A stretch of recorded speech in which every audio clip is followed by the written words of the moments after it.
नमस्कार। सदा खुश रहो।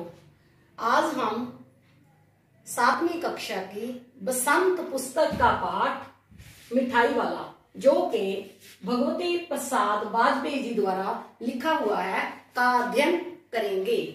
तो इस पाठ में जो छोटे छोटे बच्चे हैं वो तुतला कर बोलते हैं। तो ये पाठ में से कुछ शब्द थे। सबसे जो पहला पात्र है वो है रोहिणी, राय विजय बहादुर जी, चुन्नू मुन्नू, दादी माँ। ये सभी पात्र एक ही परिवार के सदस्य हैं। एक नगर में फेरी वाला आता है।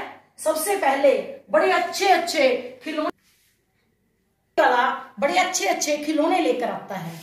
तो घर खिलौने लेकर आते हैं तो वो इतने सुंदर और सस्ते खिलौने देखकर बड़ी ही आश्चर्य में डूब जाती है कि ये कैसे हो सकता है, ये 2-2 पैसे के खिलौने कैसे हो सकते हैं।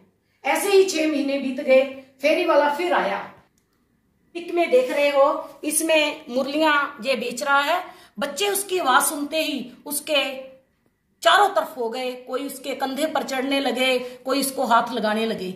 ये फेरी वाला बच्चों से बहुत ही ज्यादा प्रेम करता था और 2-2 पैसे में ये मुरलियां बांटने लगा। जब रोहिणी ने देखा कि वही व्यक्ति आया है, उसके मन में सवाल आया कि और जब भी ये फेरी वाला बेचता था, जब खिलौने बेचता था तो साथ में गीत गाता था, बड़ी ही मधुर आवाज में गाता था। रोहिणी के मन में ये आया कि कहीं वही खिलौने वाला तो नहीं है जो पहले खिलौने बेचता था, अब ये मुरलियां बेचता है। ऐसे ही समय बीतता गया। रोहिणी के मन से भी उसकी जो याद थी वो खत्म हो गई। 8 महीने बाद सर्दी का मौसम था। रोहिणी छत पर अपने बाल सुखा रही थी कि उसे फिर एक आवाज, मिठाई वाला, तो वो उस आवाज को पहचानने लगी। घर में उसे उसके पति राय विजय बहादुर जी नहीं थे। तो इस कहानी से ये भी पता चलता है कि उसके पति घर नहीं है, तो वो खुद नहीं बच्चों को मिठाई दिलाने के लिए बाहर जाती। वो दादी माँ को आवाज लगाती है। तो दादी माँ जब आती है तो आप इस तस्वीर में देख रहे हो कि ये रोहिणी पीछे से, चिक के पीछे से बात करती है। उसका मन करता है कि फेरी वाले से पूछूं कि इतनी सस्ती, पहले खिलौने फिर मुरलियां और मिठाई, इतनी सस्ती कैसे दे रहा है। वो 1 पैसे में 16 मिठी खट्टी छोटी छोटी गोलियां देता था। तो वो हैरान हो गई। उसने उससे रहा नहीं गया। रोहिणी ने चिक के पीछे से बोला कि ऐसा क्यों है। तो वो फिर अपनी फेरी वाला कहानी बताने लगा कि कुछ साल पहले पूरा परिवार था, उसके पास घर था, उसके पास गाड़ी थी, 2 सुंदर सुंदर बच्चे थे, उसकी पत्नी थी। पर किसी घटना में तीनों का निधन हो गया और वह अकेला रह गया।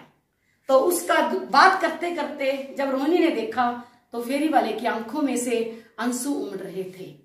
तो जब बच्चों को वो मिठाई देने लगी तो उसने 2 पुड़ियां, मिठाई वाले ने 2 पुड़ियां लपेट कर उसको, बच्चों को, चुन्नू मुन्नू को दे दी। जब रोहिणी पैसे देने लगी तो उसने पैसे नहीं लिए। तो जल्दी जल्दी उसने अपना सामान उठाया और वो चल दिया। रोहिणी के मन के सामने उसके जो आंखों के आंसू थे वो सामने ही दिखाई दे रहे थे। तो इस प्रकार इस कहानी में हमें पता चलता है कि एक पिता का बच्चों के प्रति क्या प्रेम था।